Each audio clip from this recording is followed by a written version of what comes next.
Yesterday tragically marked 2 years since the massacre at Sandy Hook Elementary School in Newtown, Connecticut, where 20 helpless children and 6 staff members were gunned down in cold blood. And although the targeting of small children seemed uniquely cruel, school shootings have become notoriously affiliated with American society. In fact, there have already been 95 shootings at schools since that fateful day. And as Mother Jones' investigation reveals, of those 95 shootings, 21 have been deadly. 32 victims have been killed, not including the shooters, 11 injured, 5 shooters dead. They've occurred across 16 different states. 14 deadly attacks happened at K-12 schools and 7 took place on college campuses.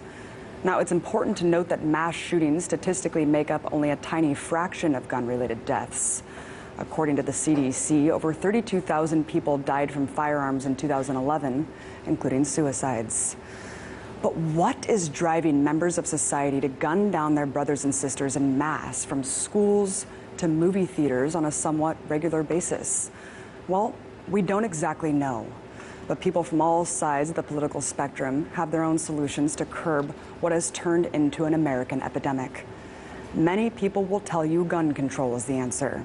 And according to a 2013 study by the American Journal of Medicine looking at gun ownership among developed nations, gun ownership is most definitely correlated to firearm deaths. NPR summarizes the findings, stating the U.S. had the highest rate of civilian gun ownership at almost 90 guns per 100 people. The next 2 countries on the list were Switzerland and Finland, with about 45 guns per 100 people. Although I think it's a no-brainer to legislate background checks for gun owners, clearly the problem is more than just guns, considering how we aren't seeing mass shootings across Switzerland and Finland every month. Other people will double down that the issue is solely a mental health one and point to the fact that many of the perpetrators are on antidepressants known as SSRIs.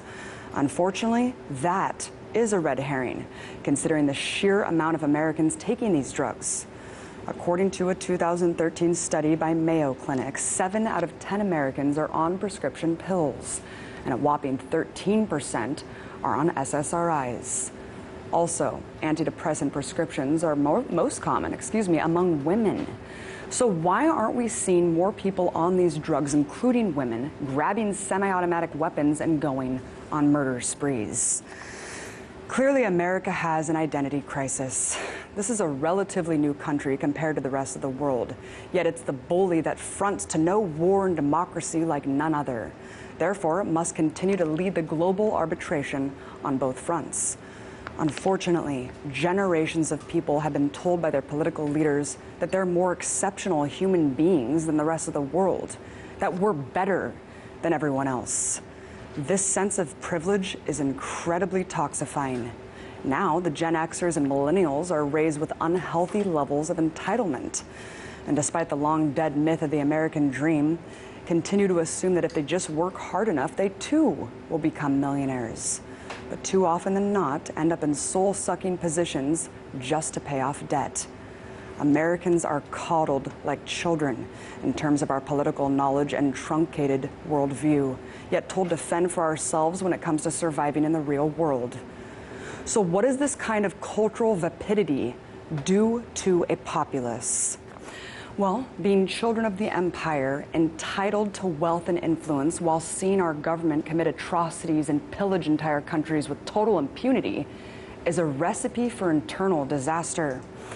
But instead of channeling this confused sense of self into something positive, people are taking it out on innocence before removing themselves from the world.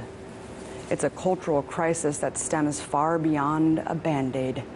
And unfortunately, it's much easier to say mental health, gun control, or even claim that every mass shooting is staged by the government to take our guns, which is a nonsensical notion considering how more laws have been passed that weaken gun regulations since Sandy Hook, according to the Law Center to Prevent Gun Violence.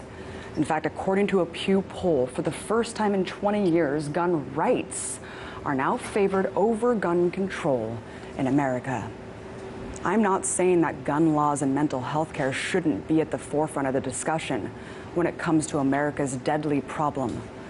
But until we realize the complexities that drive a societal condition like ours, no law will ever stop the bloodshed.